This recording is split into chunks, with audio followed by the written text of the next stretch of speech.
Durvasa kitchen शॉर्ट्समध्ये आपल्या सर्वांचं स्वागत आहे. हे फुलं कशाचे आहेत कोणी गेस करू शकतं का? हे आहे आमचं चिंचचं झाड. हे खूप जुनं आहे आणि खूप मोठं आहे. दरवर्षी याला इतक्या चिंचा लागतात ना विचारू नका. खूप चिंचा लागतात आणि चिंच अप्रतिम गोड आहे, खूपच गोड आहे. आज आम्ही ना या चिंचेच्या फुलाची भाजी करणार आहेत. त्याच्यामुळं माझे मुलं आणि मी हा चिंचे काढत आहेत, म्हणजे फुलं काढत आहेत.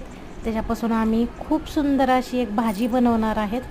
आम्हाला असं ना गावरान पद्धतीचं जेवण खूप आवडतं आणि फुलं इतके छान आहेत ना, हे कच्चेही आपण खाऊ शकतो आणि या चिंचेचा ना कच्चा पालाही आपण खाऊ शकतो. एक तर व्हिटॅमिन सी भरपूर असतं. आपल्या चॅनलला लाईक, शेअर आणि सबस्क्राईब करायला विसरू नका. आता या भाजीचा ना मस्तपैकी आम्ही बेत बनवणार आहेत.